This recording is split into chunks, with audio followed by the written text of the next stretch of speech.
Lectura del Santo Evangelio según San Mateo. En aquel tiempo Jesús tomó consigo a Pedro, a Santiago y a su hermano Juan, y subió con ellos aparte a un monte alto.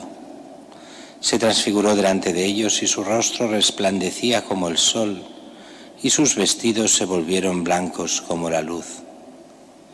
De repente se les aparecieron Moisés y Elías conversando con él.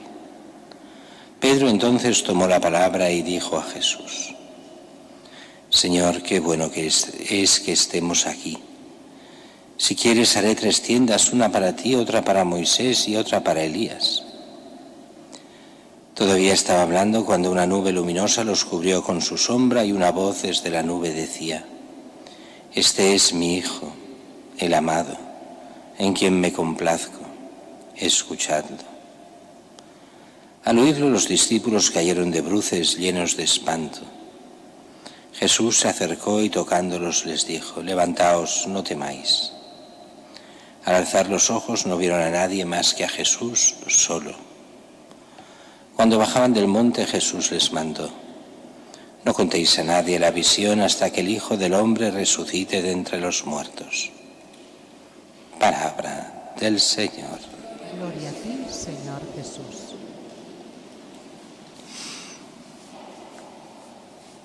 Estamos a pocas semanas de lo que será ya la gran celebración de la Pascua, dentro de un mes más o menos.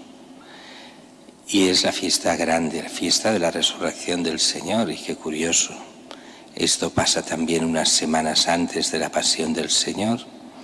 Y al final dice: no contéis a nadie esto, hasta que el Hijo del Hombre resucite de entre los muertos. Y es que todo lo que estaban viendo viven como en una especie de nube extraña. Es Jesús que llama a estos 3, Pedro, Santiago, Juan, los lleva a la montaña y allí se transfigura, cosa rarísima. ¿Qué es la transfiguración? Es mostrar la gloria de Cristo, la gloria que tiene por esencia. Él es el Hijo de Dios. Esa gloria que después tocará a cada uno de nosotros los redimidos, si nos salvamos, si le somos fieles, si entramos en la gloria, o sea, en Cristo, si entramos en el cielo. Entonces sí, esa gloria que es suya, la recibimos como hijos de Dios, hermano de Cristo, cada uno de nosotros. Esa gloria que se ve aparentemente solo en ese momento y que sabemos que es propia de Cristo. Él es el glorioso y hoy está en la gloria, faltaría más. Dice que toma estos 3, se transfigura este rostro que resplandece como el sol, los vestidos blancos como la luz. Y viene entonces, aquí viene todo lo extraño que hay que explicar y el por qué. Se aparecen Moisés y Elías. Y aunque no nos lo dice el texto de hoy nos dice que conversan con él, pero los demás evangelistas nos dicen: conversaban sobre la muerte que tenía que sufrir Jesús en breve en Jerusalén. ¿Por qué Moisés y Elías? Bueno, en la mentalidad judía, cualquier juicio tenía que ser ante 2 testigos.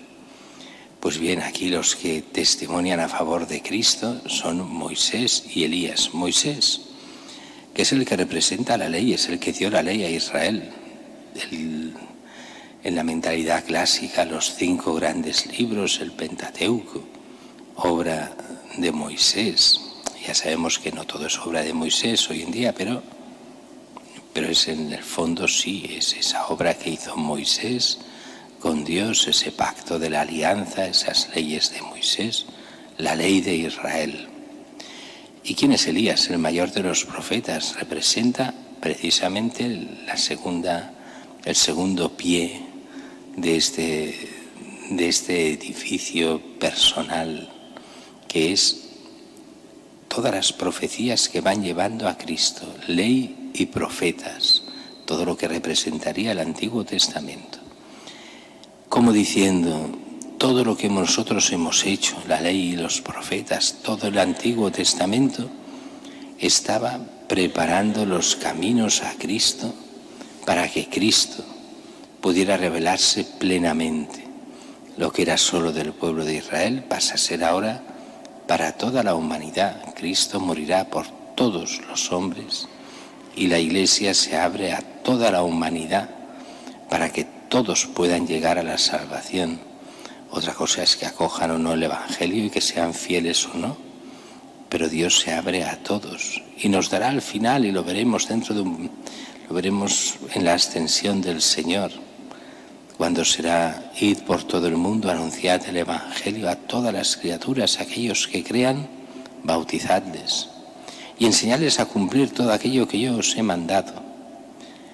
Esa es la salvación, el seguir a Cristo, el ser fieles a Cristo. Pero Jesucristo no es suficientemente que tenga 2 testigos, por grandísimos que sean los más grandes de todo el Antiguo Testamento. Él es el Hijo de Dios. Así que viene otro testigo, el más importante, Dios mismo, el Padre. Y eso que Jesús, siendo verdadero Dios y verdadero hombre, no necesita testigos ni testimonios, nada. Sin embargo, aparece la voz del Padre. Este es mi Hijo, el elegido, el amado, en quien me complazco. Escuchadlo. Nos da una sola orden el Padre en todo el Nuevo Testamento: escuchad, haced caso a mi Hijo. Él es la palabra, escuchadle. Recordemos aquí ese primer milagro del Evangelio de San Juan, las bodas de Caná. ¿Qué dice la Virgen? Dice a los sirvientes que nos representan a cada uno de nosotros: haced lo que Él os diga.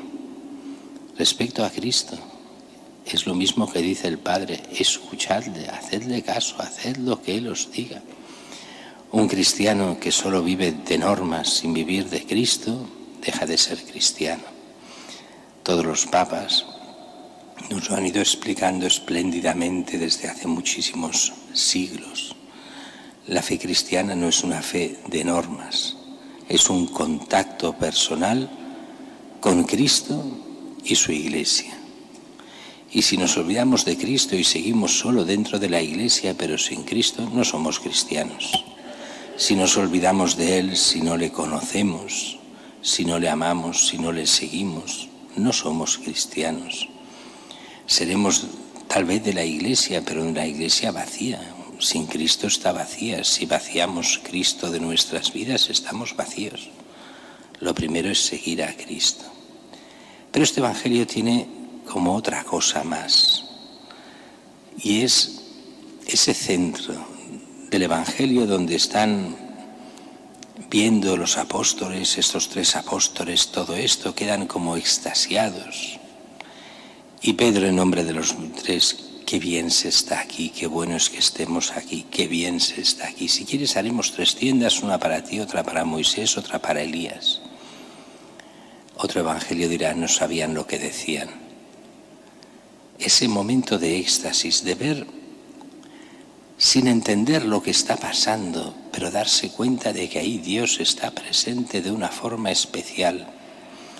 Esa experiencia que es la que hará que ellos puedan mantener la fe y darse cuenta de que todo lo que hacía Jesús era verdad, y lo experimentarán de una forma especial después, cuando llegue el Espíritu Santo, después de Pentecostés, cuando estén formando a la Iglesia.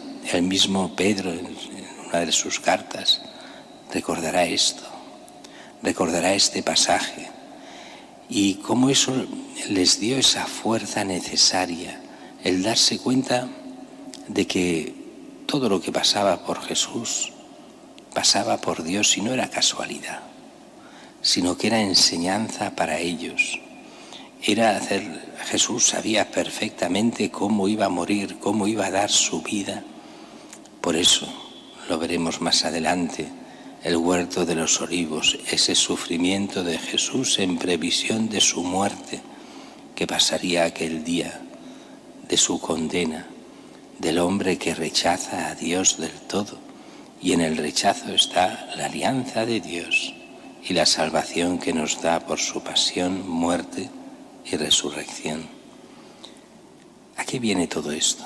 Pues como si cada cristiano nos viene a decir el Evangelio sin decirlo claramente. Necesita un tabor. Cada cristiano necesita esos momentos de oración íntima con Dios en los cuales un día se dé cuenta realmente de quién es Dios y tenga ese, dejádmelo decir mal dicho, ese momento místico, ese momento en el que llegue a la intimidad con Dios, que a lo mejor será un solo día en su vida y a lo mejor será un minuto solo en su vida, otros tendrán muchos más, pero que le hará dar cuenta de que todo eso es verdad y que Dios lo vale todo, y que cuando no sentirá nada, cuando estará como ausente Dios aparentemente, recordará aquel momento de intimidad diciendo, todo es verdad, aunque yo no sienta nada, aunque me parezca que estoy totalmente lejos, pero sé que el Señor está cerca, sé que está a mi lado, sé que es verdad que en la comunión Dios entra en mí y está en comunión conmigo si yo le soy fiel, y que realmente me perdona los pecados, y que realmente Cristo está en medio de su iglesia por su palabra, por sus sacramentos y por tantos santos que han sido ejemplo, que vienen a mí y me muestran el camino de santidad que es la fidelidad a Cristo y a su Evangelio.